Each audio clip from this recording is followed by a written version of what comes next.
जय हिंद साथियों, इस वक्त हम हैं दुनिया के सबसे बड़े धार्मिक स्थान प्रयाग के महाकुंभ मेले में और हमारे पीछे गंगा नदी की पवित्र निर्मल जलधारा बह रही है और हमारे साथ राजस्थान से एक भाई मिले हैं और इनसे जानेंगे राजस्थान का क्या कल्चर है और क्या चीज़ें आकर्षित करी कि दुनिया के सबसे बड़े पवित्र स्थान महाकुंभ में आए हैं प्रयागराज में। इनसे पूछेंगे। सबसे पहले आपका हम बताइए, महाकुंभ नगरी में आपका स्वागत है, मोस्ट वेलकम है।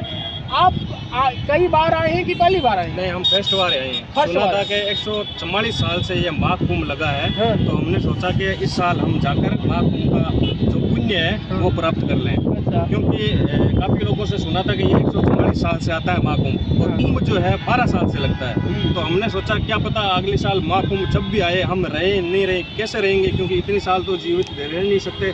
तो हमने सोचा इसी साल जाके और अपना जो पुण्य है वो प्राप्त कर लें।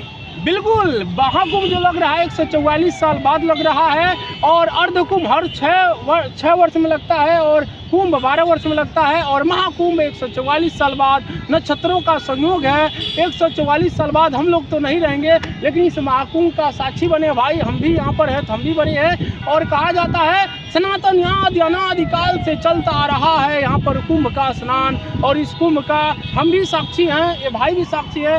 राजस्थान से आए हैं तो क्या चीज़ें आपको आकर्षित करी कि हमें जाना चाहिए, एक बार देखना चाहिए? हमें यहाँ जो तीर्थ स्थल माना जाता है, इसको बहुत बड़ा तीर्थ स्थल माना जाता है। तो हमने सोचा कि वहाँ जाकर हम भी स्नान करें, तीर्थ स्थल का जो पुण्य है वो प्राप्त करें। तो हम भी इन महाकुंभ का मेला को जो भीड़ भाड़ देख के और हम भी आकर्षित हो गए कि हमको भी जाना चाहिए। इतने लोग जो सनातनी है वो यहाँ पर आ रहे हैं तो हम क्यों नहीं जा सकते, इसीलिए हम भी वहाँ से आए। बिल्कुल, और कहा जाता है रंग रूप वेश भाषा चाहे अनेक है, प्यारे प्यारे फूल गुथे माला में एक है, हिंद देश के निवासी सभी जन एक है।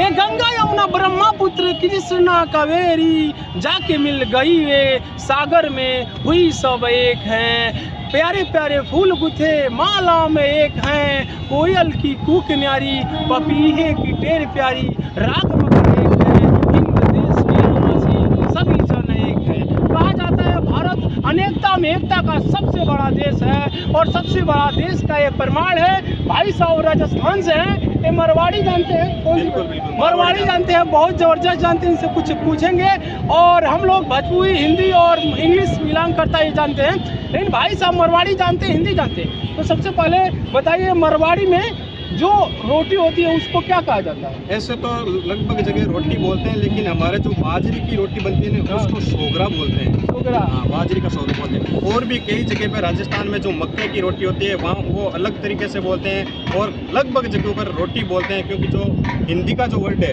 वो हमारे राजस्थान में भी ऐसे ही कन्वर्ट है। और बात करें हमारे राजस्थान की तो वहाँ पर जो सबसे ज़्यादा बाजरी बोई जाती है उसमें उसको सोगरा बोला जाता है। अच्छा, सुने राजस्थान में सबसे ज़्यादा बाजरा उत्पन्न होता है भारत में? हाँ बिल्कुल, राजस्थान में सबसे ज़्यादा बाजरा उत्पन्न होता है। मोटा अनाज काफ़ी शुद्ध होता है, लीवर किडनी स्वास्थ्य के लिए हर एक मामले में मोटा अनाज का काफ़ी भारी डिमांड रहता है और राजस्थान में अक्सर करके मोटा अनाज ज़्यादा होता है। बिल्कुल जी, ज़्यादा होता है। अच्छा, वहाँ पर राजस्थान में सुने हैं जो बारिश कम होती है और रेगिस्तान काफ़ी ज़्यादा है, तो वहाँ पर गेहूँ उगाने में समस्या आती है? गेहूँ का सीजन मतलब जैसे बोलते हैं उसकी रबी की जो फसल है ना उसमें गेहूँ बोया जाता है और बाजरे की जो फसल होती है वो खरीफ की फसल है, उसका मौसम अलग होता है और जो रबी की फसल है उसका मौसम अलग होता है। ये रबी की फसल जैसे गेहूँ हो गया, सरसों बोया जाता है और खरीफ की फसलों के अंतर्गत तो मक्का बाजरा बोया जाता है, मोट मूंग ऐसे खरीफ की बात। तो वहाँ पर गेहूँ उग जाता है आसानी से? उस टाइम नहीं होता, उसकी सीजन अभी है गेहूँ की। नहीं, अभी के हिस्सा में उग जाता है कुछ समय? अभी गेहूँ अच्छी तरीके से बोया गया है तो अच्छी तरीके से फसल हो जाती है। उत्पादन भी बहुत बढ़िया होता है हमारे राजस्थान के अंदर गेहूँ का,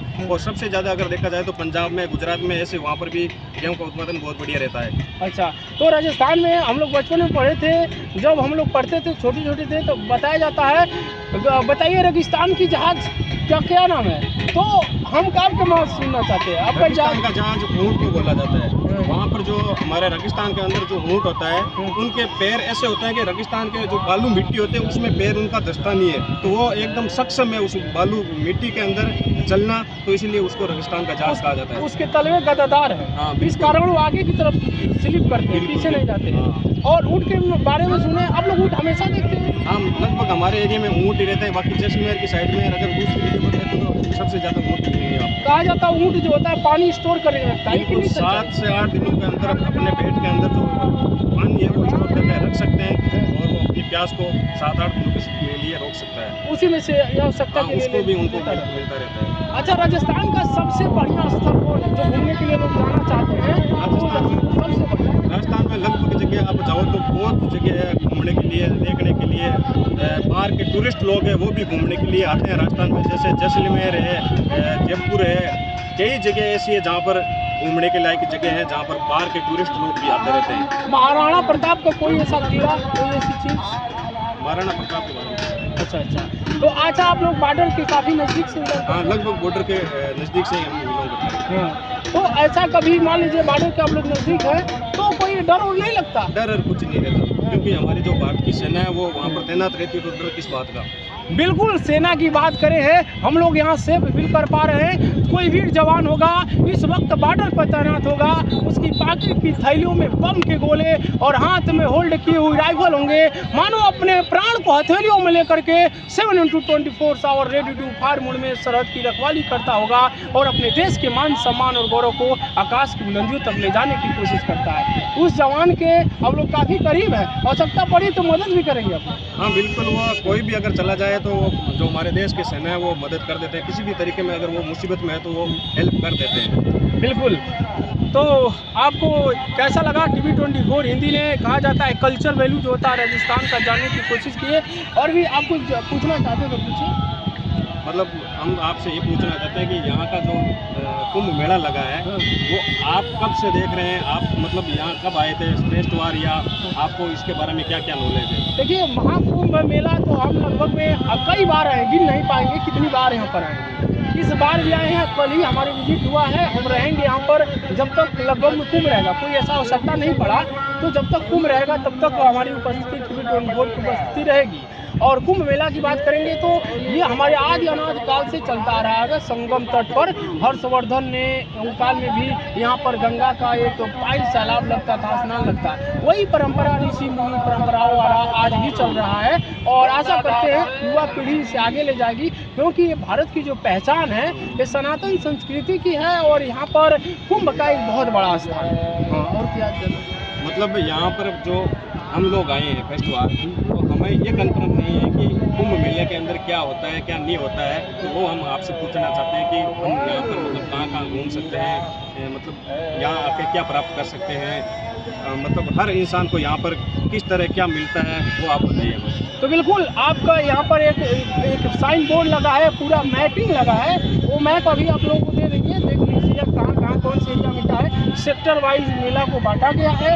अब पीपा पुल जाते हैं तो पीपा पुल का नंबरिंग है, ये पुल जो है नदी में दिख रहे हैं, पुल नंबर 1 2 3 4 5 6, तो ऐसे जाएंगे तो वहाँ पर एरिया है, सेक्टर का एरिया, तो सेक्टर वाइज 6 सेक्टर में बारी बारी जाते हैं। आपके ऊपर डिपेंड करता है आप कितना टाइम देते हैं। और इस महाकुंभ में देश के बहुत बड़े बड़े संत महात्मा आए हुए हैं, तो सबका दर्शन भी प्राप्त हो जाएगा।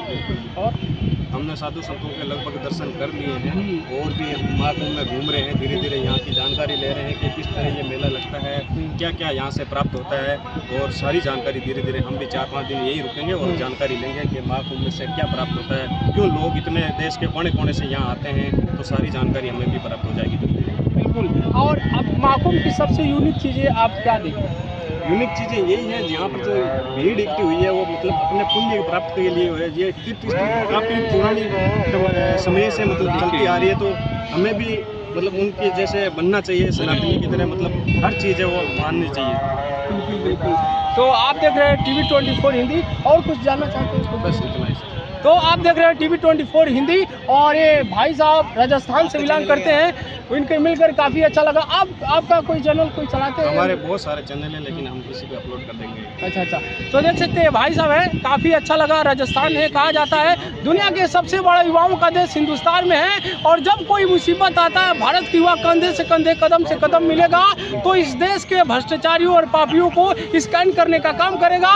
और आशा है कि ये भाई साहब युवा आबादियों को एंटीवायरस बन करके पूरे भारतवर्ष में इंस्टॉल होंगे और वायरस को उसको स्कैन करने का काम करेंगे, क्योंकि जो पापी भ्रष्टाचारी नमकरामी हैं देश को अंदर अंदर दीमक की तरह खोखला कर रहे हैं, यानी कोरोना वायरस से भी घातक है। उनके लिए एंटीवायरस बन के भारत के हर एक गली, हर एक गली में, हर एक शहर में, हर एक जिले में इंस्टॉल होना पड़ेगा और भ्रष्टाचारियों को स्कैन करना होगा।